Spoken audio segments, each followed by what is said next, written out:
Ladies and gentlemen, boys and girls, welcome back to the Mixed Martial Arts channel. We are here today to break down the UFC 311 card. I'm going to give you all my predictions. It's going to be the whole event, but bear with me for the last half. The first half is going to be very intelligible, and I'm going to give you my best attempts to be very knowledgeable to an extent, okay?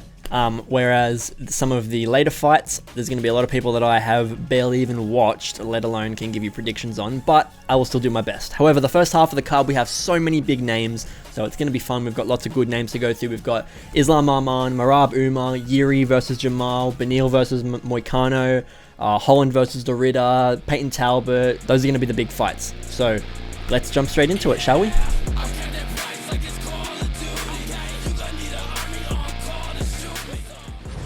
I'm very excited for this one, guys. It has been a long, 6 weeks or something like that since we had UFC, the last card of the year last year. And we've had one card this year so far, and it was good, but it wasn't a pay-per-view, and it wasn't big ranked names. So now we get to have that card, and I am more than ecstatic, and I'm sure you all are as well. So I'm going to start with the main event and work my way down to the very last prelim, or the very first prelim of the night, technically.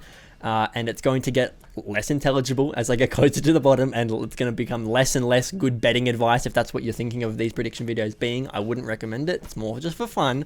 But yeah, top 5 fights specifically, I'll tell you, I got a lot to talk about. So let's jump straight into it. Then we'll start with the main event. So I just rewatched Islam versus Arman today. This is going to be a very tough fight to score, is what I think is going to be my first thing to note about this. Once it comes down to it, round by round, there's probably going to be a couple of moments in there, say we don't get a finish, there's going to be a couple of moments in there that are going to be very hard to score. There might be a round that has 3 strikes thrown in the whole round, you know, like a bit of a Movzar versus Aljo kind of thing, or even a little bit of a Charles Oliveira versus Arman Tsarukyan kind of thing, where it's all grappling and submission attempts and scrambles and takedowns, and I'm expecting a shit ton of that in this fight. So things to note about what we're going to look out for. I think we will still see a lot of work on the feet. We will obviously have a lot of grappling, and that's what we had a lot of in their first fight. However, I think both of them have gotten a lot better at striking since that fight.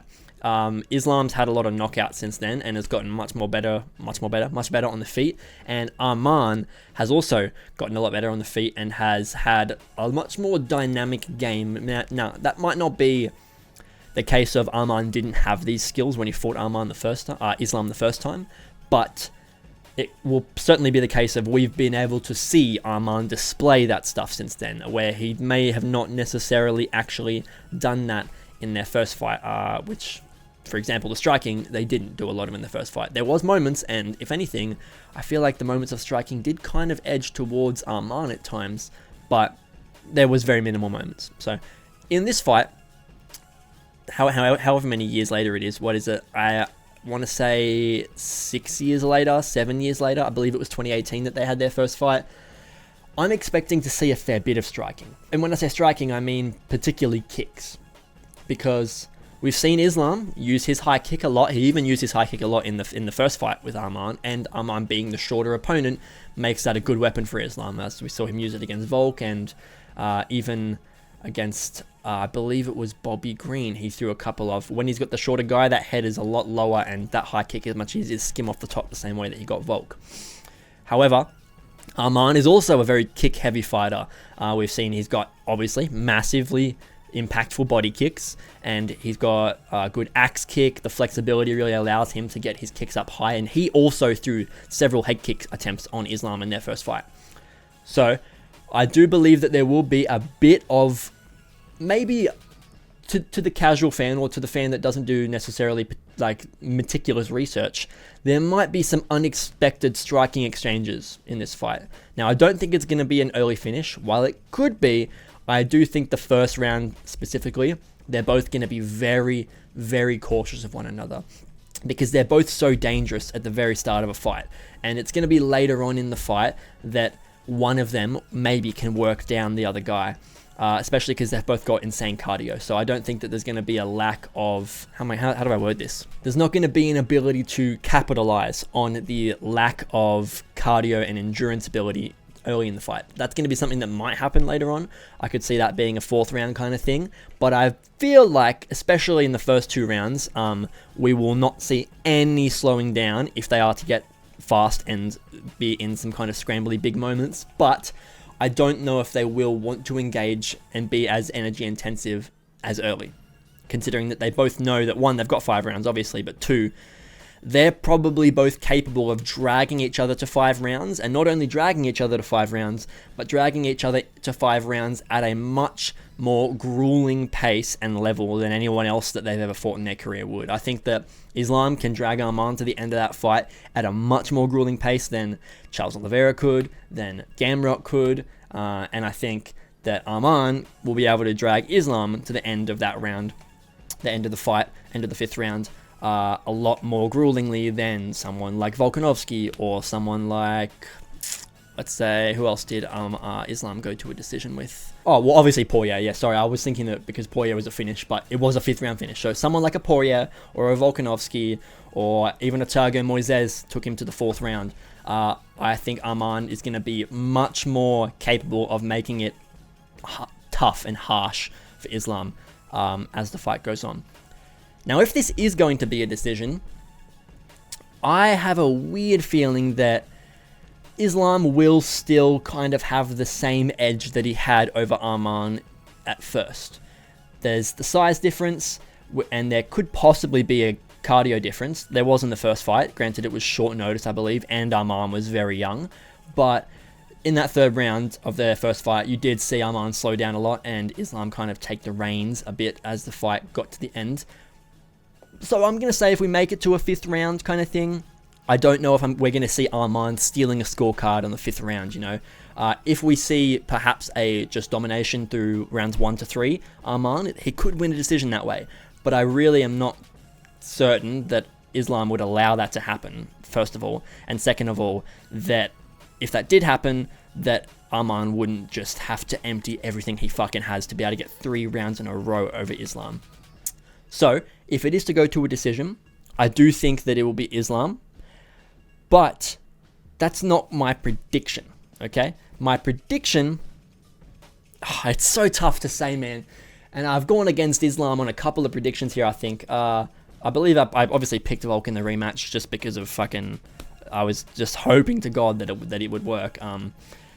And I think even in the Poirier fight, I said that I was picking Islam, but I was kind of hoping that Poirier would just pull something off and had a little bit of faith that Poirier could pull something off like that.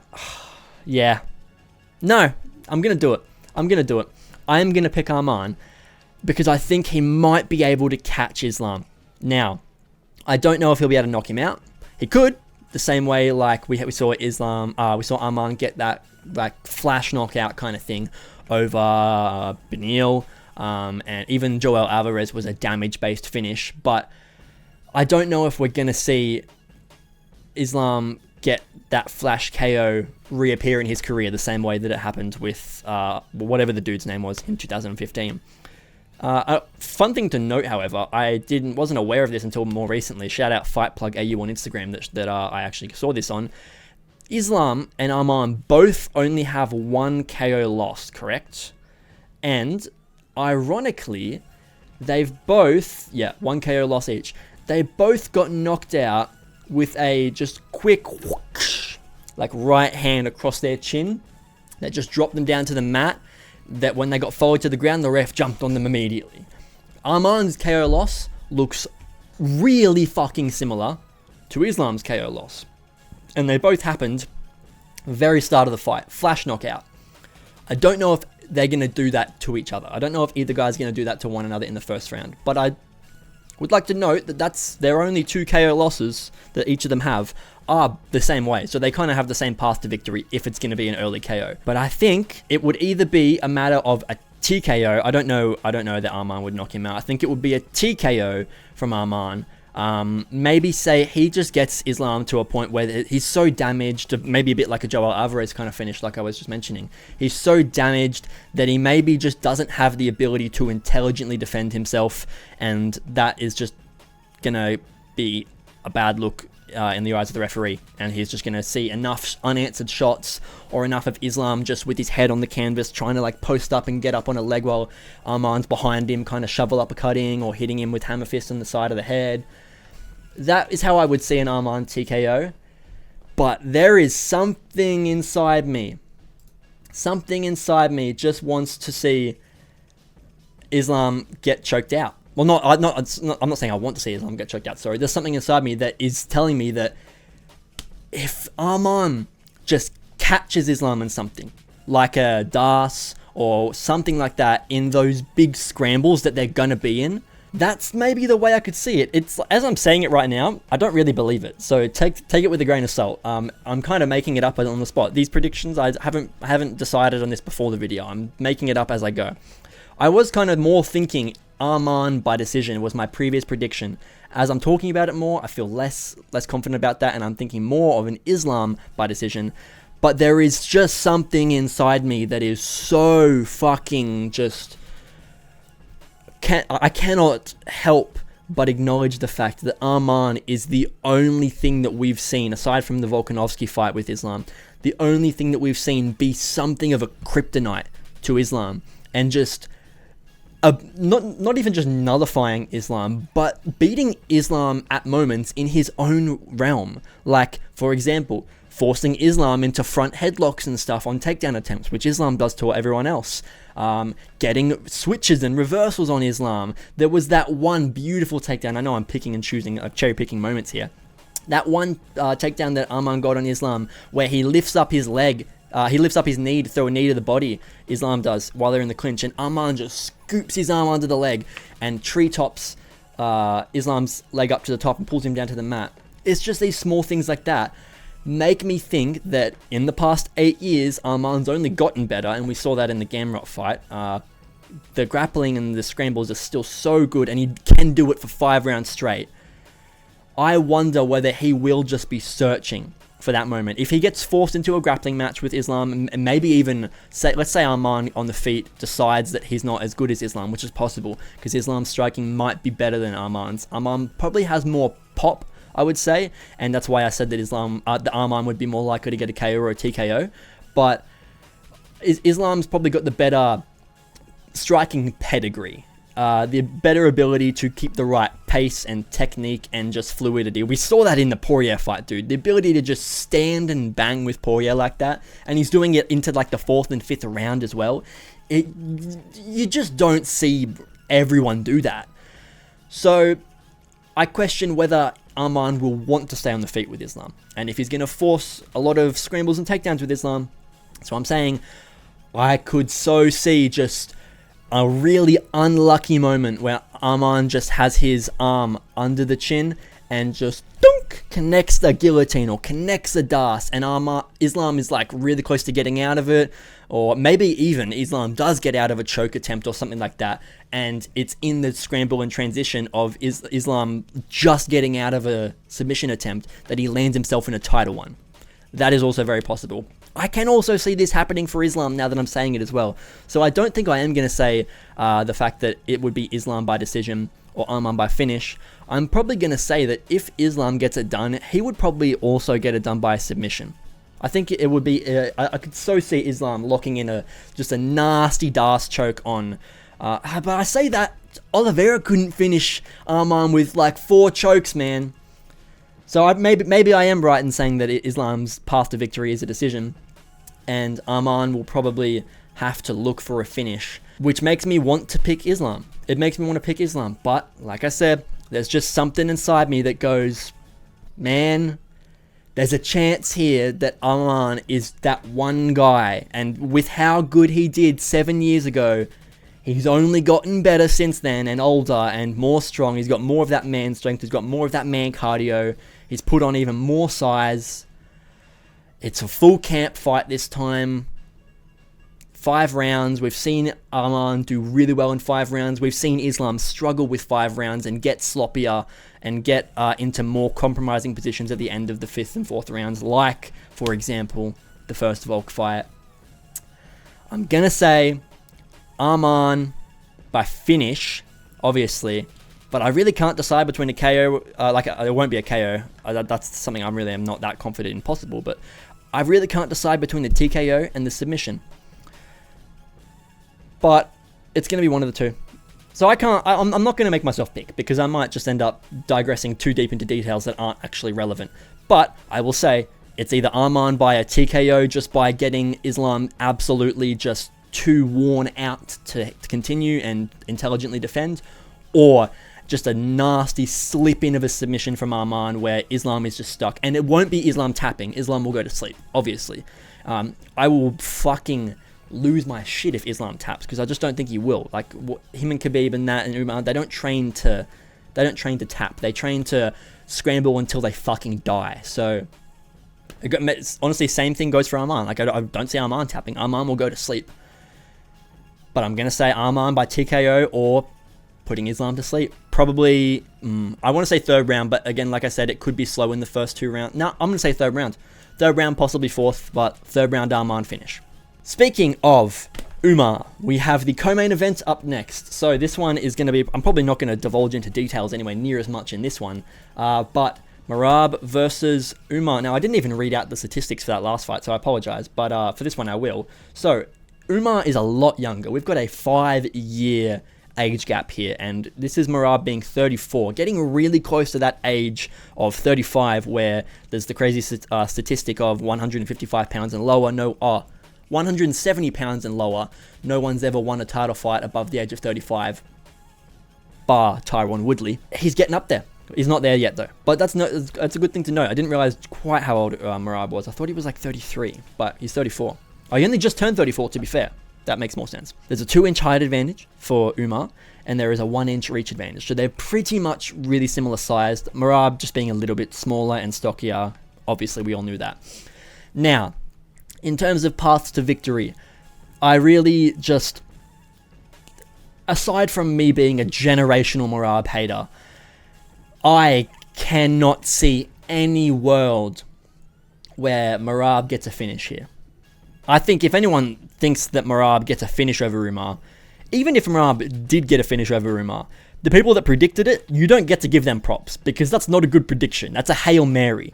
Okay, Merab, you want to hear how many fucking decisions Merab's got? We all know, but so in his UFC career, he is 11-2, and he has gone, once he got into the UFC, lost a decision, lost a technical guillotine choke, but it was technically a decision.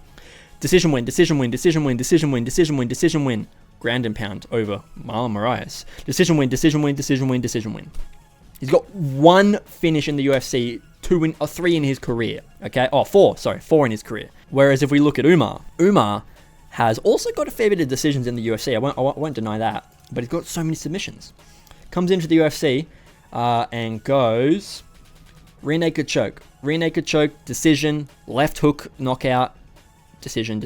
So he's even. He's got 3 finishes and 3 decisions on his record. I am going to say Merab's probably a really tough guy to take to a decision and beat. I don't know if it's possible these days. Like, we saw him get beat by decision early in his career, and they were 3-rounders as well. But I think that the CEO of EPO is not going to just give up a 5-rounder easily, if at all. It would be really lucky for Umar to get a 3-2 scorecard, a 48-47 scorecard over Merab. He could do that. I will fucking lose my shit if we see Umar get like a 50-45 or a 49-46, because that will be so impressive just based on what kind of fight Merab brings.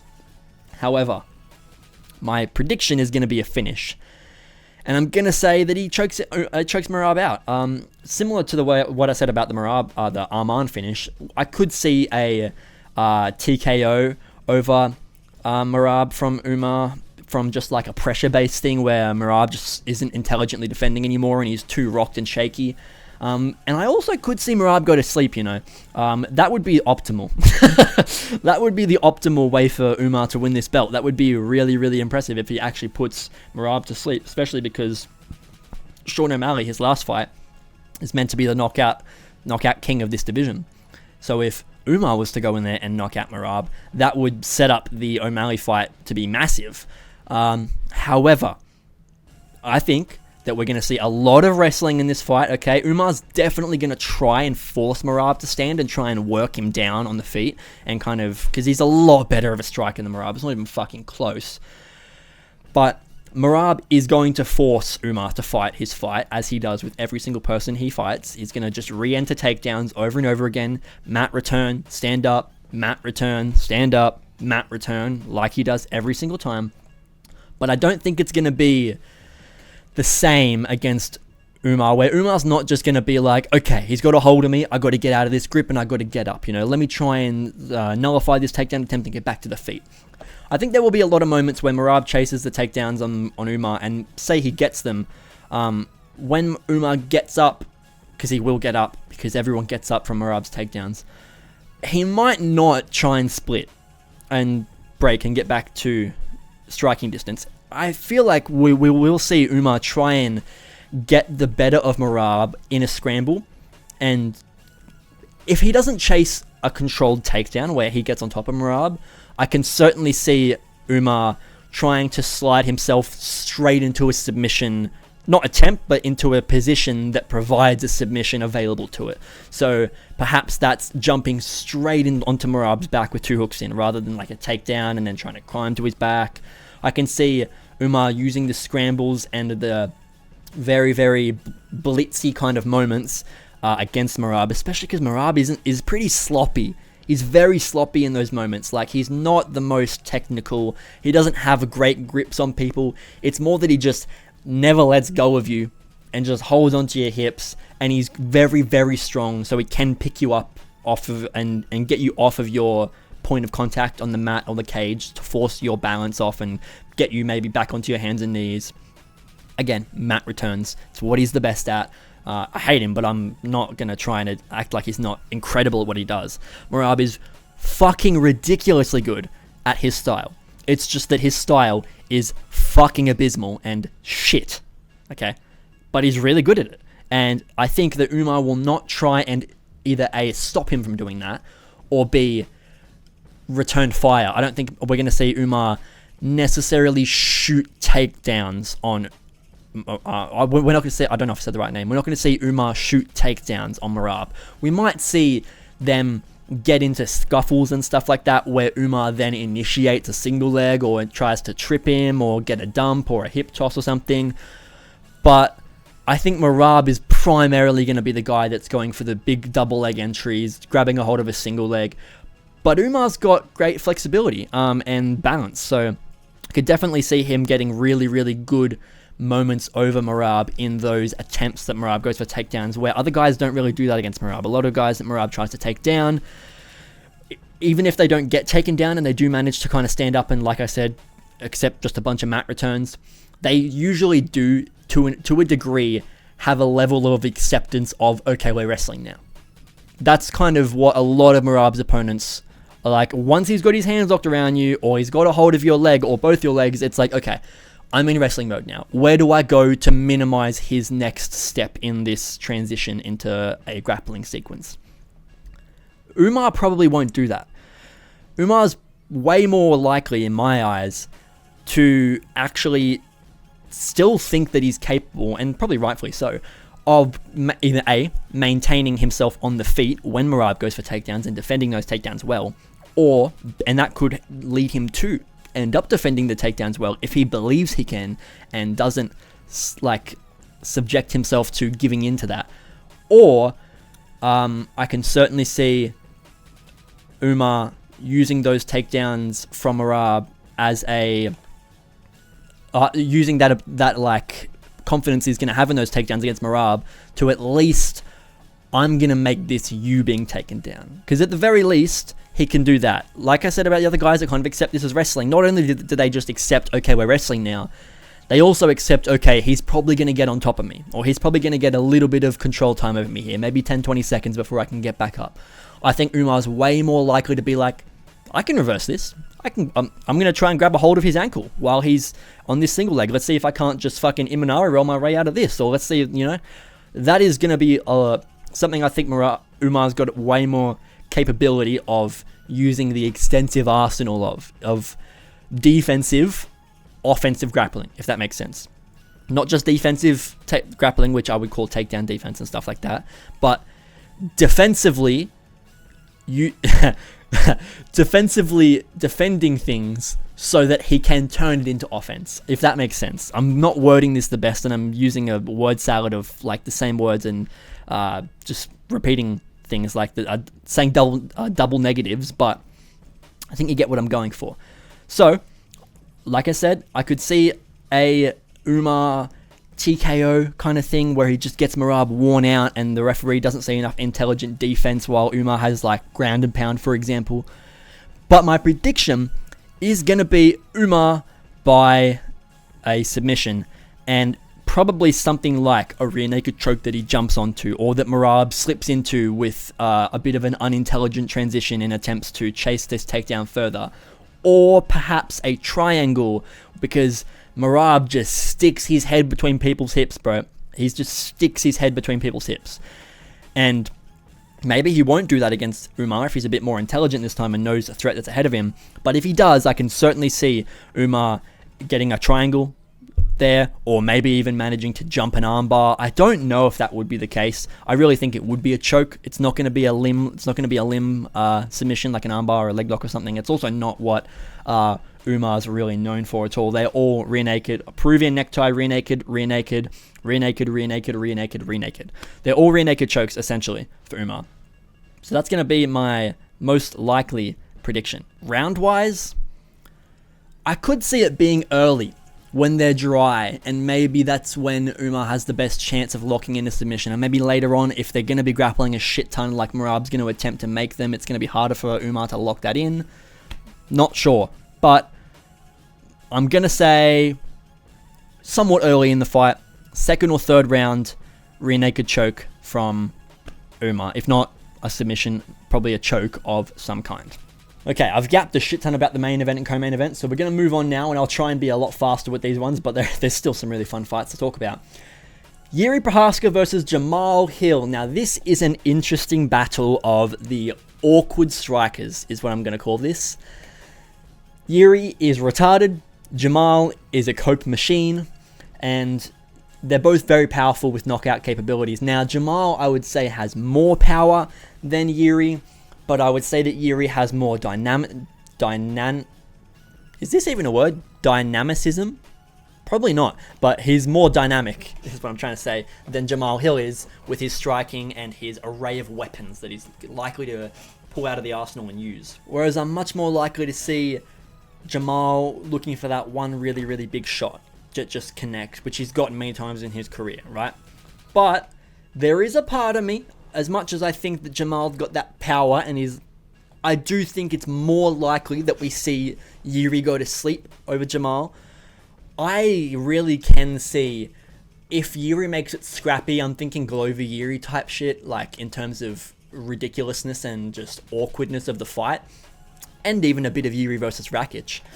I don't see Jamahal doing that well in those moments. I see Jamahal doing well on the feet when they're standing, just exchanging, Jamahal is good at Alex Pereira's world. It just sucks that Alex Pereira is better at that than Jamahal, because he essentially had no other option against Pereira. He's not going to wrestle him anyway, but that's what Jamahal is known for, does best. I think he will do that better than Jiri, but I think, like I said, the dynamicism, if that's a word, of Jiri's striking and arsenal of weaponry on the feet, and even on the ground in terms of ground and pound striking, is going to be much harder to deal with than Jamahal's very basic style. So it's only a 3-round fight. I don't think we're going to see a third round anyway. I do think someone's going out in the first or second round. And I think it's going to be fun. This is going to be a very fun fight. I'm quite excited for this one.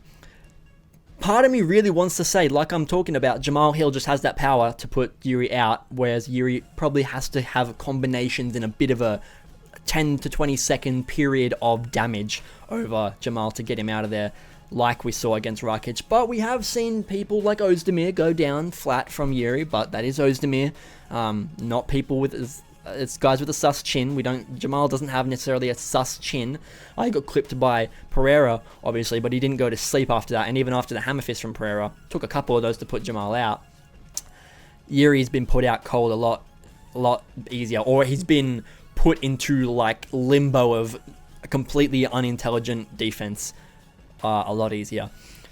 But part of me wants to pick BJP, man. I want to pick BJP. So, yeah, man, I'm going to say it. I think that Jiri's awkward striking and dynamicism is just going to be too much for Jamahal to have the weapons to respond to. So, it's going to be a KO or TKO from Jiri Prochazka. Second round, let me say we probably see Jamahal get hurt, followed to the ground, and Jiri finishes him with some ground and pound. Okay, next on the main card, we have... Ooh, this is going to be a good one. Beneil Dariush versus Renato Moicano. Now, part of me wants to act like this is a really easy fight for Moicano, but I don't think that's the case. I am going to pick Moicano to win. Okay, we'll get to how in a moment. But I think Beneil is possibly, maybe not being counted out, but being underestimated a lot based on his last two fights. Now, his last two fights do give you a lot of reasons to think that you should count him out. Let's have a look at the comparative statistics between the two. So, Moicano is obviously on a 4-fight win streak after his loss to RDA. Before that, he went Brad Riddell, Drew Dober, Jailton Turner, Benoit Saint Denis. Whereas Beneil, coming off of his fight win streak where he beat Tony Ferguson and then beat Gamrot, got knocked out by Oliveira first round, got knocked out by Arman first round. I don't see Moicano getting a crazy first round knockout over Beneil. Okay, that's not the kind of fighter Moicano is, we know that. He's a grappler, he's good on the feet, he's got good ground and pounders. We've seen him get 2 fucking TKO finishes in a row now. Beneil, after the Tony Ferguson win and the Gamrot win, got knocked out by Charles Oliveira and then Arman, both in the first round very early. Now, I don't see Moicano doing that to Beneil. It's not the kind of fighter that Moicano is, we all know that. He's more of a grappler with good striking still, and, to be fair to him, is coming off 2 TKO wins. His first TKO wins in his career have both come back-to-back at his oldest age. Well, obviously his oldest age, but you know what I mean. It's unprecedented, to be honest, that a guy would get better at striking and get more damage-based finishes over strikers that he's fighting when he was previously getting knocked out. Granted, that we're probably talking about getting knocked out in featherweight and whatnot, but still, getting knocked out. I can certainly see this being quite a scrambly fight like Gamrot versus Dariush was. But I do think Moicano gets this done in the same way he's gotten his last couple fights done. He could get a choke over Beneil, don't get me wrong. I find it very unlikely, however. I think Beneil is going to be very tough to beat in a grappling sense, and Moicano is going to probably have to mix the arts to actually get Beneil out of there with good grappling and possibly some control time, which I can see both guys being capable of getting over one another. I think that if Moicano gets this control over Beneil, he's really gotten very good at that kind of... It's kind of a mixture of two things. It's a bit of the Khabib style of holding you the fuck down, okay, and you're not moving. But it's that with ground and pound, which Khabib wasn't known for. He was known for a lot more doing that and then just pressure grinding on you, wearing you out by making you try and get up and then searching for a submission. I think Moicano does that grinding type of holding you down, grappling like he did against Moicano, like he did against Jailton Turner and Benoit, with just the really, really strong hips that you can't buck him off of you with. And I think he transitions that into the same way as he did with Benoit and Jailton Turner, ground and pound. Elbows, he's got really sharp elbows and he's good at that now. He cut Benoit open so badly, and also even just punching in general. But I feel like we could see a knockout if Moicano is to land some really nice ground and pound elbows on Beneil. That's how I see this going. It's either going to be a damage-based finish of a TKO with Moicano just laying into Beneil in that position with that kind of full mount ground and pound, or I could definitely see them in that scrambly ground and pound kind of position while Moicano's there. I could see Moicano getting Beneil unconscious with elbows. That's certainly a possibility. So I won't predict that. I'm just going to leave that there just in case that happens, and I can say, hey, I told you so. But my prediction is going to be simply for a ground and pound TKO from Moicano. Alright, so for the last fight on the main card, we have Kevin Holland versus Reinier Derrida. So, Derrida comes in and has a questionable, but still very impressive performance against GM3 in his UFC debut. It's a fucking weird one, okay? Because he grappled GM3 to a submission win, which is not unheard of, but certainly a statement. But as much as his striking looked shit and abysmal at times, he did drop GM3, so it's not like he lacks power at all. He's clearly got pop. I don't know if he's going to have the defensive capabilities and the pace and the cardio that Holland is willing to bring. However, it has been a long time since I have trusted Kevin Holland to win a fight. Even that Michael Oleksiejczyk fight that he won last time. Really fucking lucky, to be honest, dude. Like, that doesn't happen often. And before that, it was Michael Chiesa with a submission that it was also random as fuck in the first round. Other than that, he lost in a striking match with JDM, obviously. And then he lost in a striking match with MVP, obviously. Well, maybe not obviously, but yes. And then Dolidze, he unfortunately got injured against and sold the fight. I'm going to say that this is going to be a grapple-heavy fight. We might see Reinier want to show a bit of his stand-up, but I feel like if he does, he'll either A, get away with it, and then decide, okay, let's finish the fight now, or let's make this fight safer for me and grapple more. Or we could see the same thing happen where Reinier tries to strike, and then Holland catches him and starts to hurt him, and then Reinier anyway reverts to, okay, we're grappling now. I'm going to fucking just play this safe and get you out of here, or get you down and let me at least recover and recuperate a little bit. Kevin Holland is the Cell King. They call him the Trailblazer. I call him the Trail Seller, bro, because he sells every single fight along the trail of his career. At this point, he's 26-12 right now, and he insists on fighting at fucking middleweight. You are not a middleweight, Kevin Holland. You're middleweight height. You're middleweight reach. You are not middleweight size. You are skinny and tall, okay? You should be at welterweight, where you are the tall guy in the division with good reach. That's where you will be good. He complains and says, I want to shift my black ass up to 185 because he wants to eat more and doesn't want to cut weight. Unfortunately for you, man, everyone else ain't doing that. So that's just worse for you.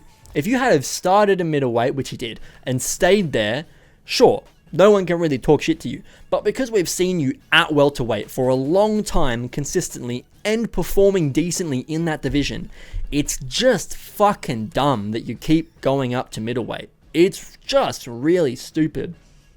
Granted, he's fighting big names, so I'm sure he's taken money fights and taken fights that are going to be popular, and he's always pretty much guaranteed getting a nice pay-per-view main card spot against either a UFC veteran or a somewhat of a fan favorite new fighter, like your Jack Della Maddalena's being a fan favorite new fighter, or a veteran like a Michael Chiesa, yada yada yada, or a Santiago Ponzinibbio like he fought before that. But it's not good for his career. It doesn't cohesively align with him being talented and having the correct tools available to fight those people in that division.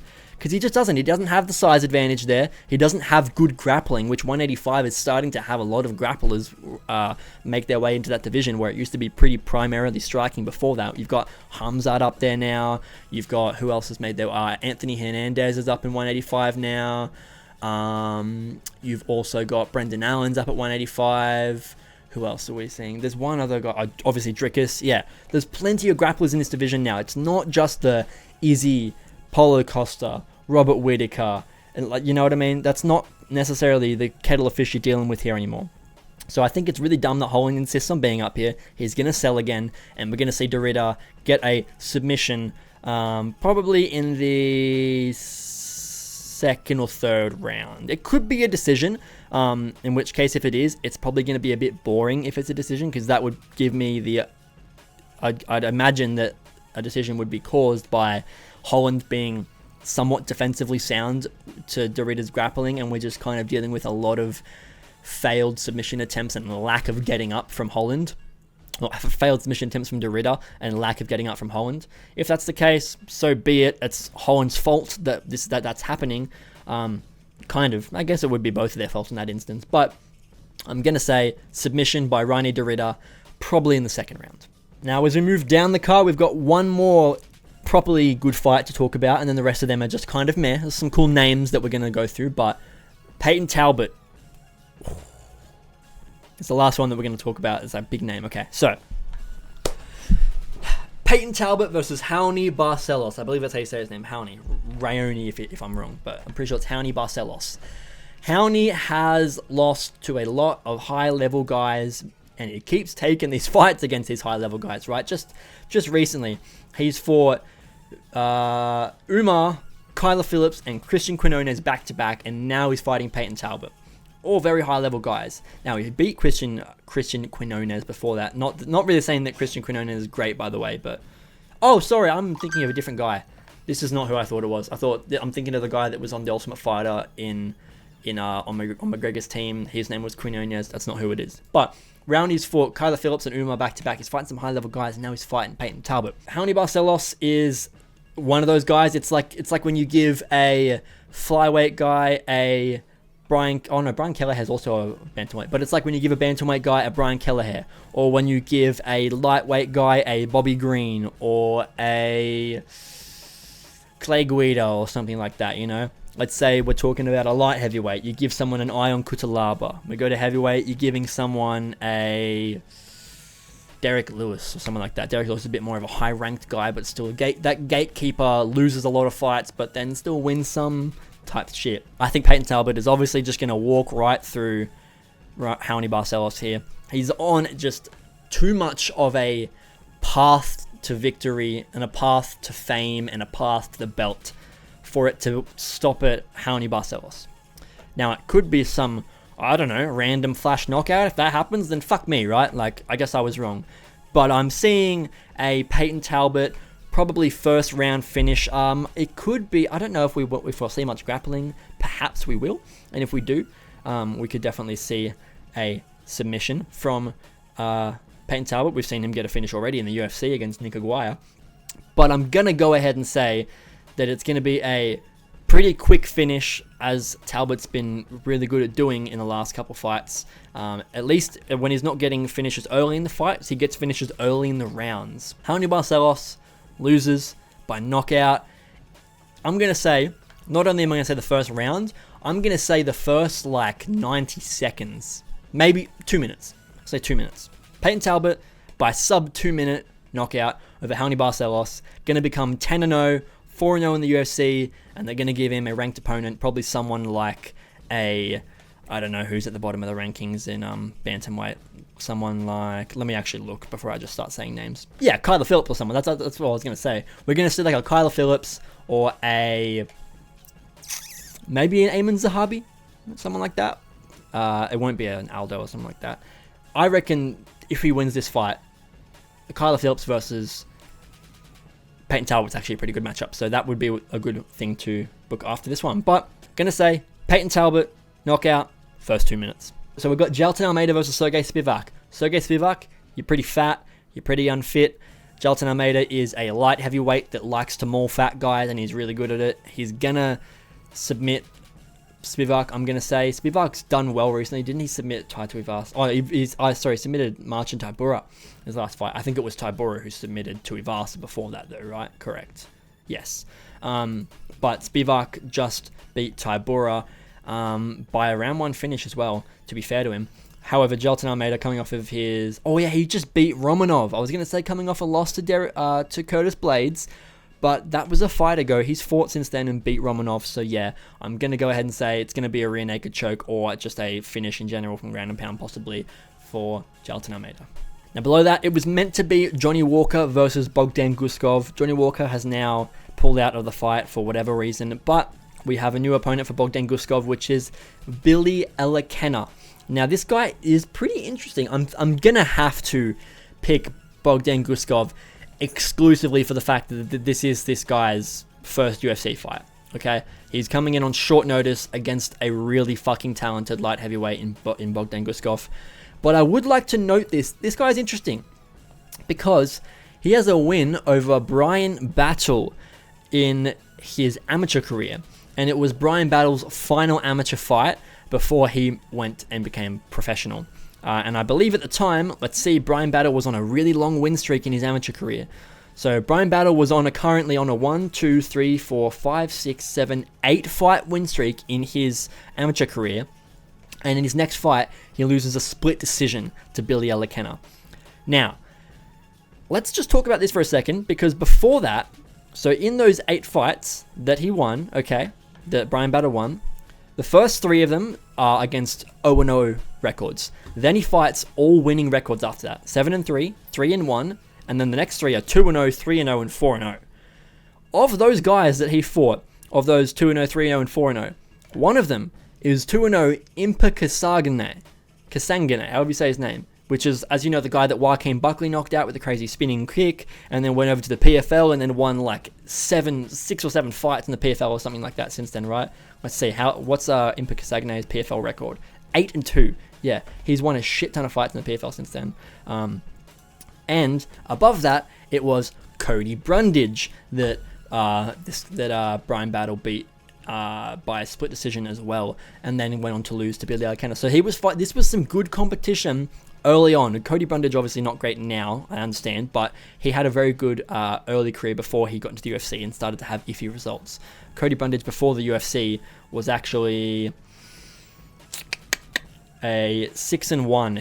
His only loss was on the Contender Series, and before that, yeah, he's undefeated as a professional, and he had beaten he had lost to Brian Battle in his early career, which is good for Brian Battle, and gives a bit more of a boost to Brian Battle's early amateur career, which then gives a bit more of a boost to Billy Elekana's amateur career, which then gives a bit more of a boost to Billy Elekana's professional career, which he is 7-1 in with only 1 loss by split decision. He's never been finished. He's only lost 1 decision as a amateur and 1 decision as a professional. So, I'm very excited to see this guy fight. He's fought a lot of really nice records as well. Billy Elekana's fought a 1-3, 4-0, 0-0, 3-1, lost to a 6-2, beat a 5-1, beat a 5-2, beat a 4-0. Now he's fighting a 16-3, Bogdan Guskov, so fucking big jump in competition. But I like what I'm seeing from this guy. I haven't seen him fight before. This is just statistics based, and I'm just giving you initial thoughts on that, so take it how you will. And also a lot of these wins from Billy Elekana is 2 wins in the LFA, and then that 1 loss is in the LFA, and then he went and got 2 more wins in the PFL. So these aren't like regional wins. These is like second tier organizations, and now he's in the UFC.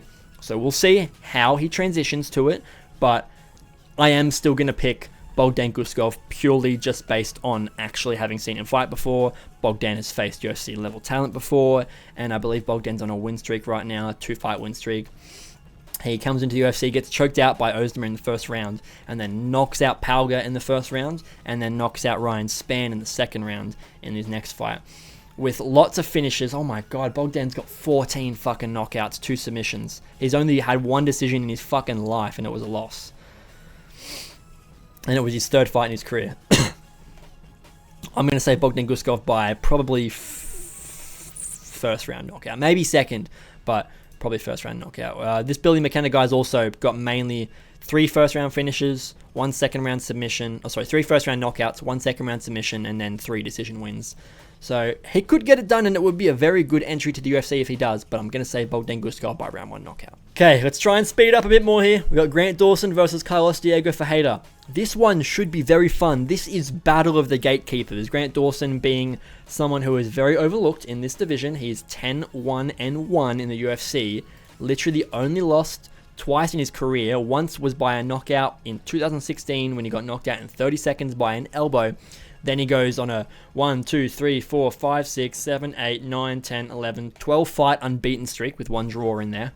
And then he loses to Bobby Green, also by a 30-second knockout from one. He got knocked out by a jab, which is fucking questionable. But since then, he got a decision win over Joe Solecki, and then he got a ground and pound, a really brutal finish over Rafa Garcia, where he split him right open and had him pissing blood all over the place. It's looking good for Grant Dawson, and he's underrated, in my opinion. A little bit underrated. He's gotten into the rankings with no ranked fights twice, I believe. Because I believe that's the case. If he is ranked right now, then that's the case. He's done that twice. He's not ranked right now. Oh, he is. Yes, he is. He's currently, it's one of the weird ones where we've got 2 number 15s. We've got Grant Dawson and Joel Alvarez. But Grant Dawson has made his way into the top 15 twice with no ranked fights. Purely based on resumes where they're like, yeah, bump him into the number 15 spot. So that's not easy to do. Carlos Diego Ferreira is a weird one. And I've not been that clued in on his career. But I did a little bit of research on this before before I started this video, and man, I'm kind of impressed because he's been 1 in the UFC for a long fucking time.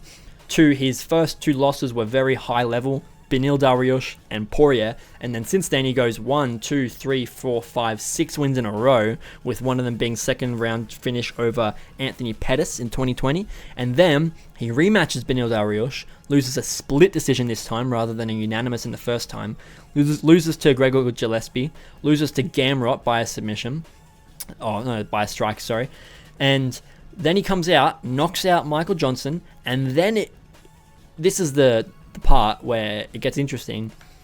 He finished Mateusz Rebecki with ground and pound. Now, it was literally with 9 seconds left in the fight, okay? But Mateusz is very scrambly, scrappy, brutish kind of guy. We saw that in the Oralby fight in UFC 308 last year. So Diego Ferreira is not someone to take lightly. Lots of losses in his career. They're all UFC, however. And they come in weird bouts. Kind of got that Taito Ivasa type thing, right? Where it's always like lose 2 in a row, then win a bunch in a row, then he's lost 3 in a row, then he's winning more in a row again. He's not getting like win, loss, win, win, loss, loss, win, loss kind of thing. With that being said, I feel like Grant Dawson's control and ground and pound might get it done this time, and he might be able to maintain his spot in the top 15. But Carlos Diego Ferreira could... You know what? I'm going to say the sus chin of Grant Dawson and the very, very Charles Oliveira-esque finishing capabilities of Carlos Diego Ferreira is going to draw me to pick Carlos Diego Ferreira. I'm going to say he gets probably a TKO or KO in the, let's say, 3rd round. Late finish in the fight. He might even be losing the fight up until that point and then manages to beat Grant Dawson at the end. We will see. But I'm going to say Carlos Diego Ferreira by a 3rd round finish. Right, now we're really, really speeding up, okay? Because I don't really care much about these last couple fights. Zachary Reese, I'm interested in the career of. However, he's fighting this guy, Amazat Bekoev, who is also making his UFC debut because Cedric Dumas pulled out of this fight.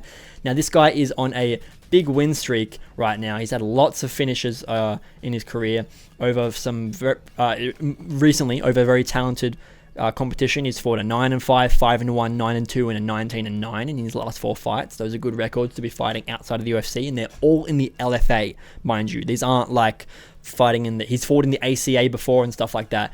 That's not what these wins have come from. This is all LFA, so this is 2nd tier competition. And he's done this in multiple divisions. Middleweight. Oh, no. Sorry. No, he hasn't. He's just got... Oh, he fought for interim belts. That's why it looks weird. But I'm still going to say that it's just Zachary Reese has fought that UFC level competition, and we've seen him knock out UFC level competition like Julian Marquez. He knocked out fucking immediately.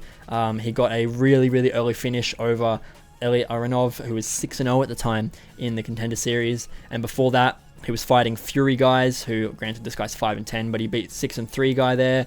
Good competition. Jose Medina fought just before that. So it's not the greatest competition, like nothing insane, but it's better than Azamat's, and it simply just gives me more capability of feeling confident in saying that the guy's been tested.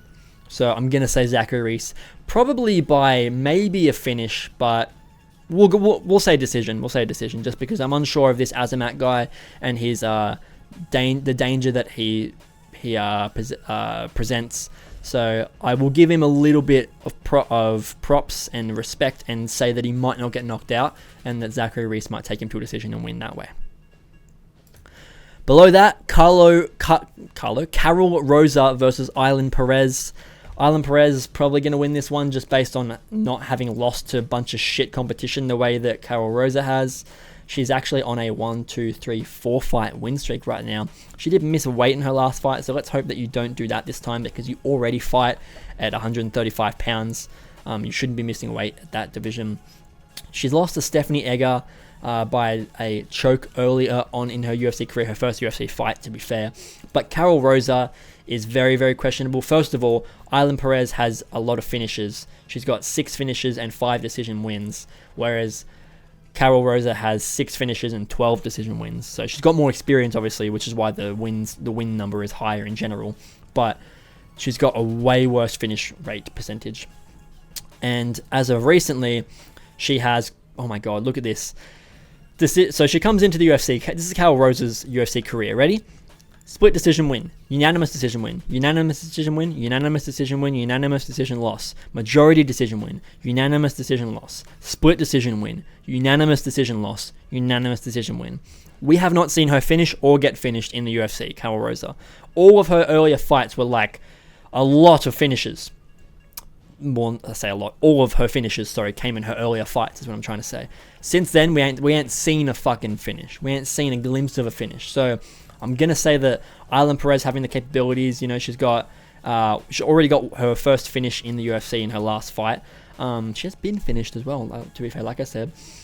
But she's also only got 3, she's also only got decision wins before that, but it is only 3 fights. She's only had 5 UFC fights. She hasn't had quite the chance that the 10 UFC fights has given Carol Rosa to get a finish. But I do think this will be a decision still. So I'm going to say Ailin Perez, probably just maybe outsizing and outmuscling a little bit in the grappling possibly over Carol Rosa. Carol has fought at 145, to be fair, and she's beaten 145 girls, but she fights at 35 now. They're both big girls. Like it's not like Perez is undersized. Like I said, she's missed weight, so they're both very big for this division. But I'm going to say Ailin Perez gets this probably just by control time and just being bigger and having the better capabilities of control and offense. Reinier Nakamura versus Muin Gafurov. I am going to base this one purely on the fact that Muin Gafurov is 1-2 in the UFC with a decision win, a decision loss, and a finish loss. He got finished by John Castaneda. Whereas Reinier Nakamura is 9-0 coming off of the road to UFC, I believe. But yeah, he fought in the road to UFC, got fucking 2 first-round finishes in that. And then he came to the UFC, got another... Oh, yeah, he knocked out that Kazimar... I remember this fight. Knocked out that Kazimar guy in 30 fucking seconds. And then he goes on and gets a decision win over Fernie Garcia and then Carlos Vera with a decision win as well. I'm going to say this one's probably going to be a Reinier Nakamura by... You know what? Muin Gafurov's been choked out before. Let's say that Reinier's maybe going to get a submission on him in the second round. Ricky Tercios versus Bernardo Sopage. Again, this is going to be one that I'm purely basing on the fact of their careers. And that is going to be that Bernardo Sopage just got fucking flying knee knocked out by Vinicius Oliveira really brutally. Now, it was his first UFC fight, so we don't really have anything else to go off of. Prior to the UFC, he does have losses to competition that maybe isn't the greatest. Let's see, they have good records. The guy's 5-1. Nope, the guy's now 9-4, and the guy is this guy was 8-1, and he's now 10-1. To be fair to him, so this is a good win to have over this guy. This is a good guy to have a loss to. Sorry, but still, Bernardo is very new, and how old is he? He's 24. He's fucking young.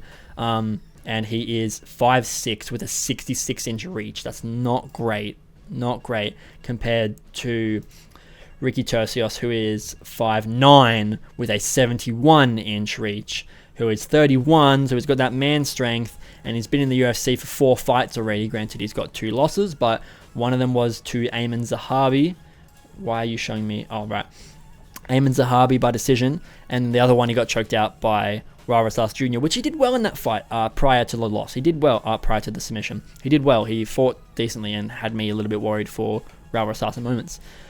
He also fought in the Ultimate Fighter, got 2 wins there, so technically he's actually 4 wins in the UFC if you count his Ultimate Fighter wins. But Bernardo Sapaz just doesn't have that same experience, so I'm going to go ahead and say Ricky Tercios is going to get it done. He's only got decision wins in the UFC, and Bernardo Sapaz has not been finished before, aside from that getting knocked out by Vinicius Oliveira. So I'm going to go ahead and say Ricky Tercios by decision over Bernardo Sapaz. The very last fight of the night. Now, this one I actually do care about a little bit more than the rest of them that I've been saying I don't care about much. We've got Tagir Ulanbekov versus Clayton Carpenter. Now, Clayton Carpenter is 8-0, and he is now 2-0 in the UFC, 1-0 in the Contender Series. And he went from a Edgar Chairez decision win in the Contender Series to a round 1 finish over, I'm not going to try and say that guy's name, but Ronderos, and a round 2 finish over Lucas Rocha, which was a weird one. I do remember that choke, but it says technical rear naked choke. There was some weird stuff going on there with the referee kind of grabbing a hold of blah, blah, blah, but it's irrelevant. Good grappling finishing ability. He's got rear naked choke, knee bar in his regional career as well, and in his armbar and rear naked choke in his amateur career. So I'm going to go ahead and say that if Clayton Carpenter was going to get it done, it will be grappling based. Now let's take a look at Tagir Ulanbekov, who is 15-2, 4-1 in the UFC, who had a decision loss to Tim Elliott, but he's gotten a submission over Nate Maness and a submission over Cody Durden. So this could be a very fun grappling match now that I'm looking at this. Something wants to tell me 5'7" with 70 inches of reach. That's pretty good reach for Ulanbekov. 5'7" with 70, and then Clayton Carpenter is 5'6" with 66. So that reach is certainly really in favor of Ulanbekov. Carpenter's 28, Ulanbekov is 33. Yeah, Ulanbekov may be getting a little bit old to be, especially fighting at the lighter weight classes, maybe. This one will be tough. I'm actually not going to really have a confident pick on this one like I have had for just about every other fight, even the ones I don't know much about. I'm still making pretty confident calls.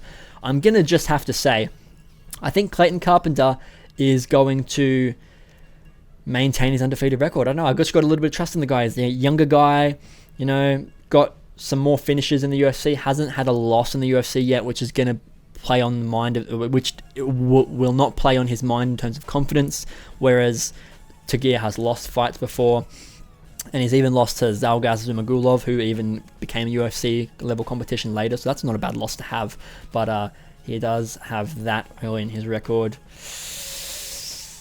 The Tim Elliott loss really, really, really, really fucking irks me, so I'm just going to have to say that it will be Clayton Carpenter getting a win over Tagir Ulanbekov. I think they've both got really good submission threat capability, so I will probably just put it to a decision, to be honest. And we've seen Edgar Chairez take Clayton Carpenter to a decision in the Contender Series, so that is probably what I'm going to stick with. I'm going to say Clayton Carpenter gets to 9-0 and brings his UFC record to 3-0 with a decision win over Tagir Ulanbekov. And that is going to be it. I cannot speak for how long this video is. I'm going to guess it's at least 55 minutes plus, but I can tell you that this recording session has been an hour and 10 minutes. So I just cannot fucking help myself, even though I say I'm going to try and make these prediction videos somewhat quick. I just sit and yap. I just cannot help myself. Clearly, I love to talk.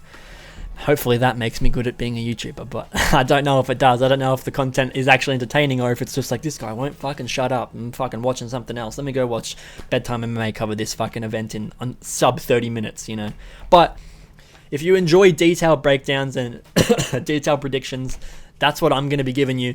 Even my breakdown videos of each card that I've been doing, I'm aiming for like a 30-minute video. and it always ends up being like 45 to 50 minutes long, so it's somewhat just unavoidable at this point. I just talk and talk and talk, and I don't like to feel as if I'm cutting it short and not actually going into details and diving into stuff, and like I'm doing here, we're just sitting here scrolling through Tapology, looking at the records, comparing things, trying to get a little bit of inspiration on a prediction, and maybe think, well, this makes me question this, blah, blah, blah. I also learn a lot about fighters just by reading their records.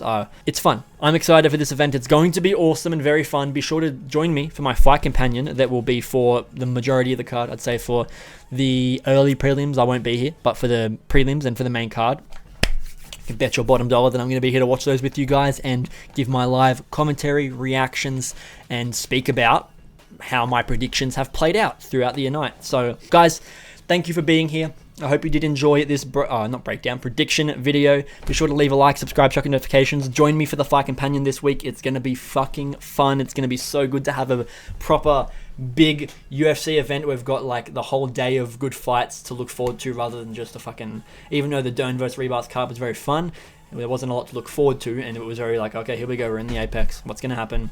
But when you've got these big fights and you can look forward to them, it's easier to enjoy. So I'm excited. You guys should be too. Look out for the Fight Companion as well as any videos that will come out afterwards. Check out my second channel, Mixed Martial Plus. It is no longer just a gaming channel like it used to be. I've started uploading a shit ton of clips now, so there's going to be just unrelated random little reaction clips that I make, as well as plenty of clips from, example, this video is going to be clipped to the shithouse and put onto that channel now, as well as my breakdowns are always going to be clipped to the shithouse and put onto that channel. Maybe the breakdowns might still stay on the main channel, to be fair, as well as my live reactions. I don't know if this will stay as a permanent thing, but for now I'm trying to put live reactions on that channel because I want this channel to be very consistently detailed content. So the Fight Companions are very detailed and long-form content. The breakdowns are very detailed, long-form content. The predictions are very detailed, long-form content. And perhaps if I bring back the podcast, which I'm still planning to do, that will be very detailed, long-form content. So if you guys don't like the idea of that, or you think that certain content belongs on this channel versus certain content belongs on the second channel, please let me know. I'm all ears, and I'd love to know what you guys think is the best option. But that's going to be it for today. So thank you guys for joining me. I'll see you all in the next Mixed Martial Arts video.